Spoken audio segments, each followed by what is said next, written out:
Hello guys, gals, and non-binary pals. Thank you for tuning into the channel. On today, I'm going to take a look at Thaw of the Lich Lord. It's a Frostgrave supplement that works with 2nd edition and 1st edition.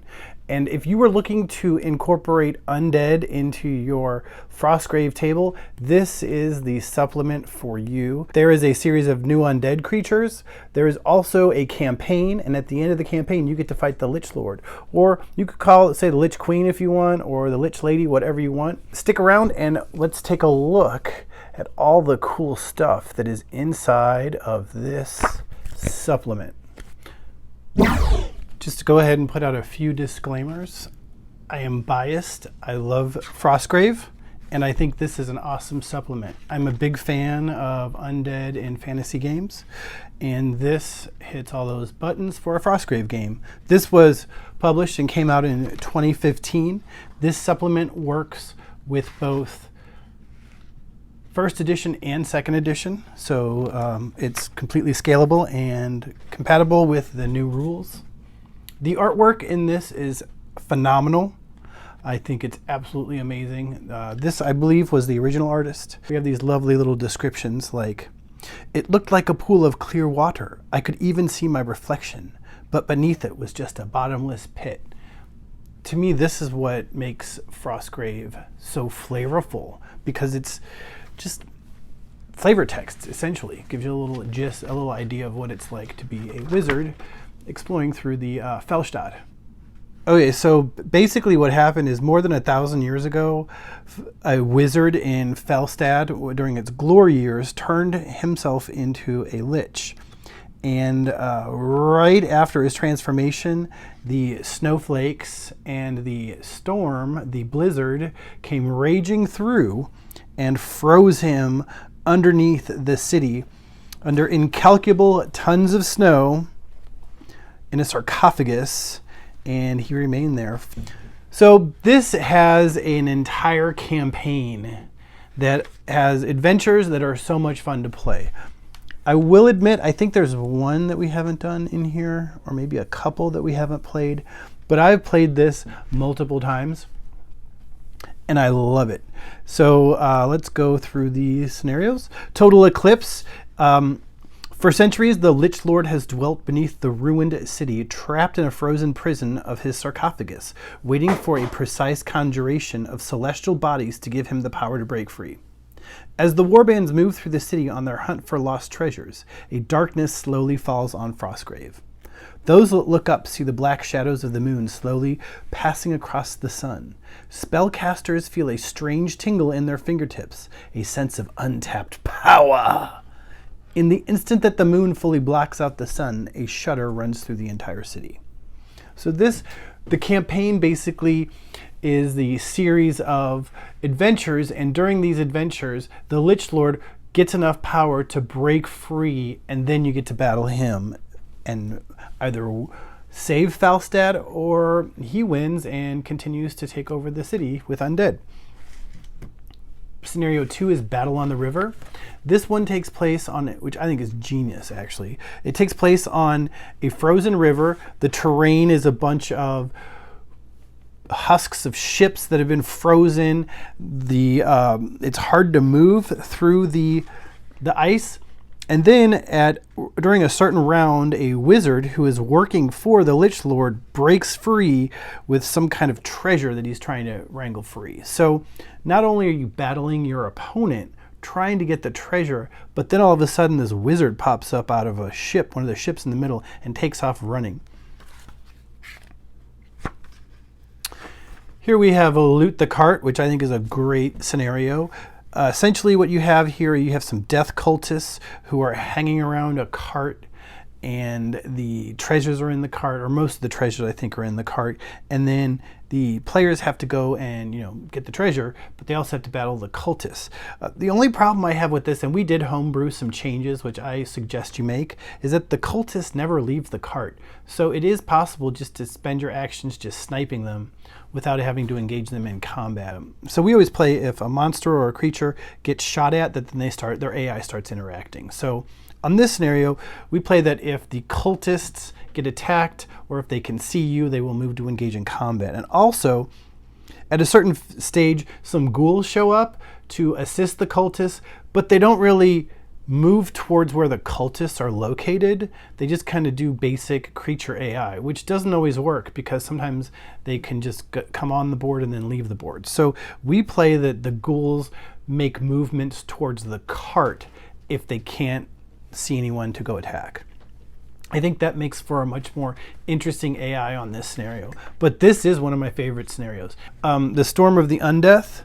Let's see. Once again, those pesky snowflakes are keeping those wizards from getting what they need to get done. So in this one, the line of sight is now 16 inches instead of a standard 24.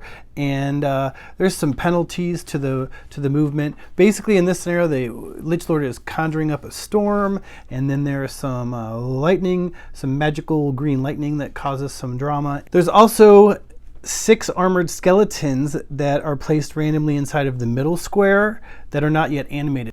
So at the end of the 3rd turn, a player should roll a die, and on an 11 or plus, a bolt of green lightning strikes down to the 4 pillars in the middle of the table, making up a square.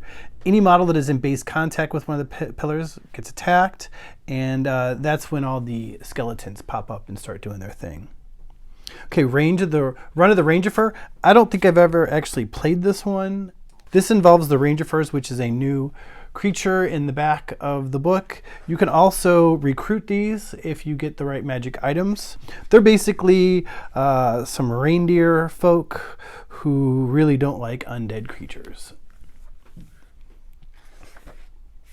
The House of Longreach, we played this once. My friend James and I played this once, and this was full of pure shenanigans, which I'm not really sure is if it's because I played with James or just because of the nature of the mansion, but all sorts of there are all these doorways, and you go in one and you randomly pop out another. It's almost like a Scooby-Doo chase scene.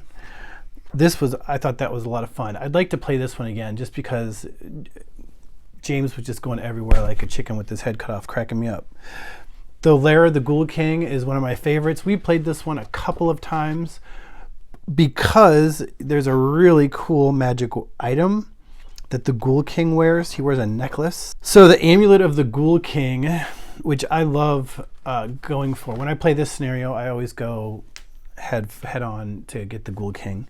This is a rare artifact that may only be obtained by playing the LAIR of the Ghoul King scenario or by trading it from a player who got it by those means.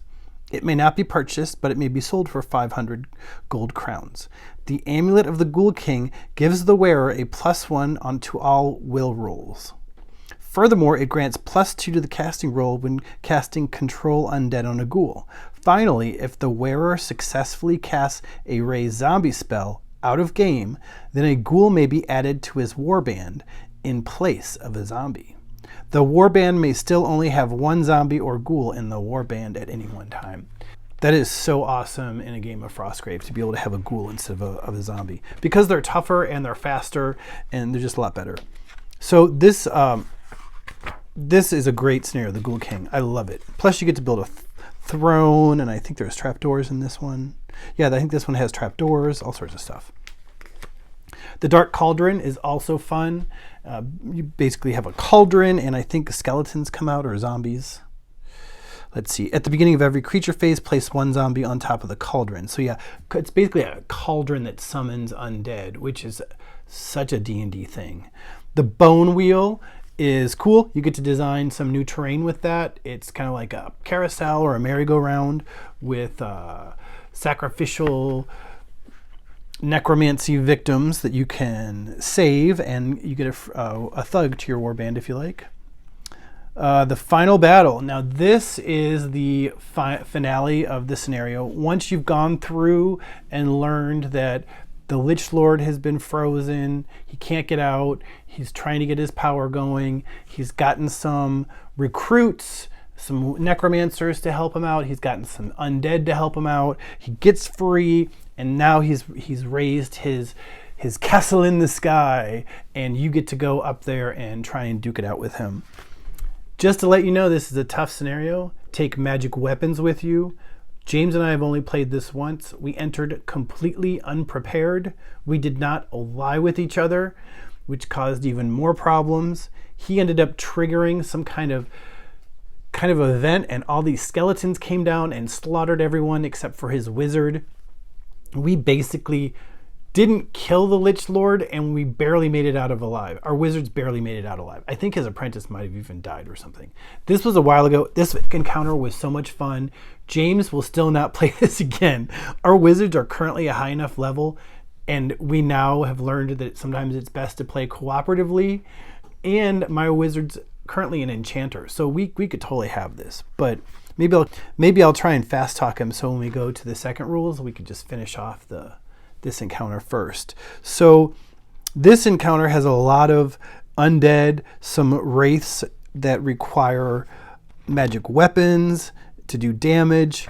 It's serious. There's a AI that tells you what the Lich Lord's going to do in these situations, and it's pretty cool. And if you want to take your wizard to being a Lich, you can do that with this supplement.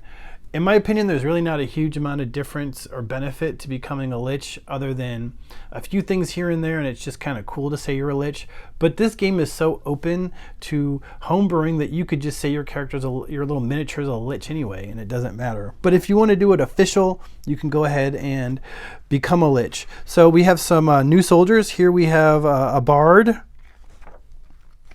Crowmaster, we have a Javeliner, we have a Pack Mule. Now the Pack Mule is a person who wrangles potions and extra items. A Pack Mule, it can carry 3 items. We have a Crowmaster, which has a crow that can fly around and do things. A Javeliner. And here we start having new spells. And I just have to say, look at this artwork. Look at those ghouls. Hey, ghoul friend. Hey, ghoul.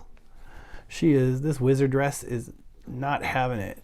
She's like, get out of here. So anyway, here we have a new spell, a homunculus. Here's the lichdom spell, if you want to do that. Also, here's how to revenant, if you want to make a revenant. A revenant is a relatively common undead creature created when a fragment of a person's soul remains trapped in their own corpse. While the revenant retains some of its intelligence it had in life, it loses all personality, purpose, and drive, becoming a slave to the spellcaster who created it. We also have new treasure, if you want some new treasure. And once again, we have a lot of the miniatures, the Frostgrave miniatures. I just love, I'm a big fan of skeletons. Big fan of the skeletons. So, also we have a new bestiary. Each one of these supplements comes with a new random encounter table, as well as new creatures. So we have a blood crow, we have banshees, death cultists, the ghoul king, frost wraiths, rangifers, the Lich Lord themselves, zombie trolls. There's a lot of stuff in here. So my opinion is this is a definite yes. If you like undead. If you don't like undead and you don't want to fight a big bad boss, then don't buy this. But I think you should, because I think it's awesome, and I enjoy going for the Lich Lord. I like the concept of a campaign like D&D where it starts off and then at the very end you figure out what's going on. And just wanted to show, here is some artwork for one of their other supplements called the Breeding Pits, which is also one of my favorites just for the pure flavor text. And in this, we get to encounter gnolls. So I hope this has been a big help to you. I highly recommend this supplement to embellish your Frostgrave games. Thank you for tuning in. Please hit the like and subscribe button and go ahead and hit that notification bell.